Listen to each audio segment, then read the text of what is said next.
Have you ever felt that sudden tightness in your chest when someone says, "I'm coming over"? You smile. You say, "Yeah, sure, come by." But inside, your brain whispers, "There goes my peace." If you know that feeling, trust me, you're not alone. And today we're diving deep into the psychology of why some people hate having guests over, even when they genuinely like the people walking through the door. We're going to unpack the hidden emotional patterns, the personality traits, and the mental mechanisms that make hosting feel less like hospitality and more like stress. Stay with me, because what you're about to discover might finally help you understand yourself or someone you love. For some, hosting is fun. The laughter, the energy, the conversations, they thrive on it. They light candles, prepare snacks, and feel energized by the presence of others in their home. But for others, home is something different. Home is sacred. It's the only place where the mask comes off, where the breathing gets deeper, where the world stops demanding something from you. And when someone enters that space, even a friend, something shifts. The air changes, the silence breaks. A gentle tension creeps in, not because you dislike the guest, but because your sanctuary has been disturbed.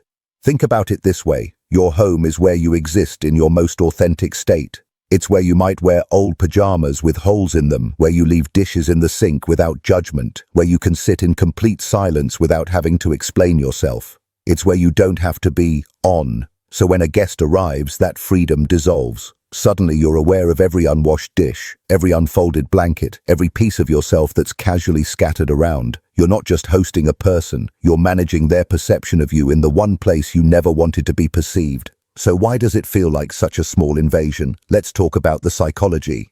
Psychologically, people who value solitude have something called territorial comfort. Their home isn't just a building, it's their emotional reset button. Every sound, every object, every routine inside it is something they control.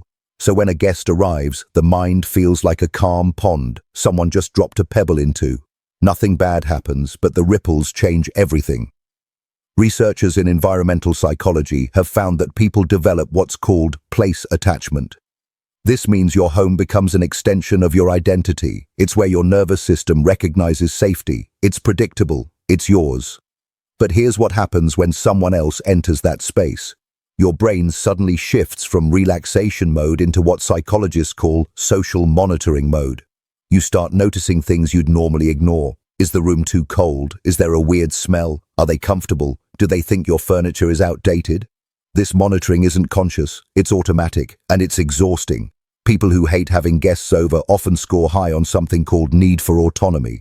They function best when they have complete control over their environment and their schedule. A guest, no matter how lovely, disrupts that autonomy. Suddenly, you're not deciding when to eat, when to be quiet, or when to end the interaction. You're negotiating. And for people who spend their entire day negotiating with the outside world, bosses, co-workers, family obligations, the thought of negotiating in their own home feels like a violation of the one space where they shouldn't have to. Let's talk about social energy. Some people also use their home to recover from social energy. Out there, they're polite, they're aware, they're on. But inside their home, they finally get to stop performing. So when a guest comes over, even one they love, the mask goes right back on. And that emotional effort drains them quietly, like a battery losing percentage in the background. Psychologists use the term social battery to describe our capacity for social interaction. For introverts and highly sensitive people, this battery drains faster than it recharges. Every conversation, every smile, every moment of eye contact uses energy. And here's the key part. When you meet someone at a cafe or a park, there's a natural end point. You finish your coffee, you say goodbye, you leave. But when someone is in your home, you don't have that escape route. You can't just walk away. You're trapped in politeness. This is especially difficult for people with introverted personalities. Studies show that introverts process social stimulation differently in their brains. Their nervous systems are more reactive to external input. So having someone in their space, talking, moving around, existing loudly, can feel neurologically overwhelming. Even silence becomes different when a guest is present. It's no longer peaceful silence, it's awkward silence. Silence you feel obligated to fill. And that obligation, that constant low-level awareness of another person's presence, is what makes hosting so draining for certain personality types. Here's something people rarely discuss. For some individuals, having guests over creates sensory overwhelm. They become hyper-aware of sounds, smells, movements, all the tiny disruptions that wouldn't normally bother them. Maybe it's the sound of someone else's footsteps in your hallway, the smell of their perfume lingering in your living room, the way they sit on your couch differently than you do. The unfamiliar energy they bring into your carefully calibrated environment. People with high sensory processing sensitivity, a trait found in about 20% of the population, experience the world more intensely. Their nervous systems pick up on subtle changes in their environment. For them, having a guest over isn't just a social event. It's a full sensory experience that can feel genuinely overwhelming. They might notice the guest's cologne clashing with their usual home scent.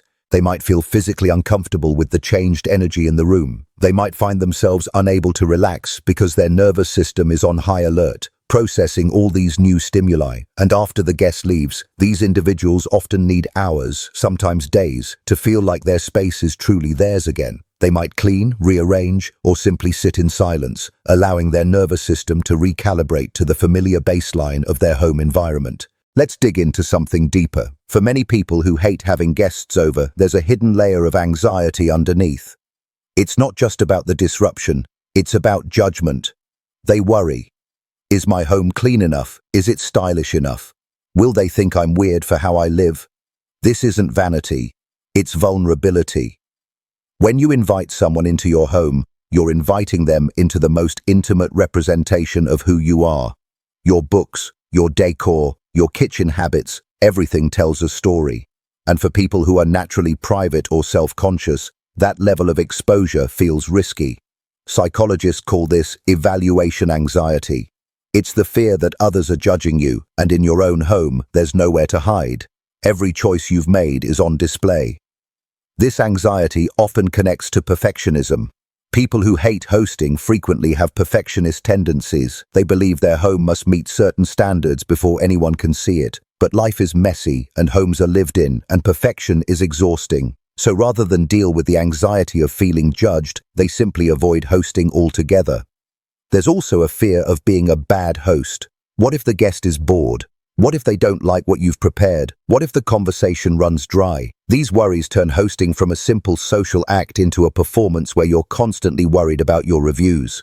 Here's something most people never admit. Some of the nicest, warmest, most caring people are the ones who feel the most relief the moment the door closes behind a guest. Not because they're rude, not because they're antisocial, but because silence feels like oxygen. There's this beautiful, almost guilty exhale that happens when you're finally alone again. You can drop your shoulders, you can stop smiling, you can exist without performing. And for people who protect their peace fiercely, that moment is sacred. This doesn't mean they didn't enjoy the visit. It doesn't mean they don't love their friends. It simply means that being alone is where they recharge, where they feel most like themselves. Psychologists say these people often have strong emotional boundaries. They don't push people away. They simply protect the spaces that help them stay whole. To them, home is not a stage. It's not performance. It's who they are when no one's watching. This is why they prefer meeting friends in neutral places. Cafes, parks, restaurants, anywhere where their inner world stays safely theirs. In a neutral space, there's no responsibility. You're not worried about whether your guest is comfortable, whether they like your furniture, whether they're judging your lifestyle. You're just two people, meeting as equals in a shared public space. There's also a clear exit strategy. When you're done, you can leave. You're not waiting for social cues about when it's appropriate to wrap things up. You're not anxiously wondering if your guest is staying too long or if you're being a bad host by wanting them to leave. Neutral spaces also preserve the mystery. Your home reveals so much about you, your habits, your cleanliness standards, your taste, your finances. But in a cafe, you're just you, the edited public version. And for private people, that feels safer. For some, this sensitivity comes from childhood. Homes where guests meant stress, pressure, or chaos. Maybe their parents fought before company arrived. Maybe they had to perform to be the good child on display. Maybe their home felt chaotic when visitors came, and they never felt safe in their own space. So now, even as adults, visitors activate old tension they never asked for. The body remembers what the mind tries to forget. And when that doorbell rings, it's not just a guest arriving. It's an old feeling returning. These early experiences create what psychologists call conditioned responses. Your nervous system learned to associate guests with stress, And now that association is hardwired. It doesn't matter that you're an adult now, that you have your own home, that you can control the situation. The feeling arrives anyway. But here's the important part. There is nothing wrong with wanting to protect your space. You can love people deeply and still crave solitude. You can care for others and still guard your peace. These aren't contradictions, they're boundaries. And boundaries aren't walls. They're not about keeping people out permanently. They're about protecting what allows you to show up fully in the world. They're about recognizing your own needs and honoring them, even when the world tells you that's selfish. It's not selfish to know yourself. It's not antisocial to need time alone. It's not rude to prefer your space undisturbed. These are simply the ways certain people maintain their mental health and emotional balance. Because for some, the truest form of comfort is a quiet room, a familiar chair, a cup of tea, and the gentle hum of their own thoughts. So tell me, are you like this too? Do you love your friends but dread the doorbell? Do you smile and host but count the minutes until you're alone again? Drop your experience in the comments. Let's talk about it. Because I think there are more of us than we realize, quietly protecting our peace, one closed door at a time. And don't forget to subscribe. We explain everyday habits simply, digging into the psychology that shapes how we live, how we feel, and why we do what we do. I think you'll enjoy what's coming next. See you there.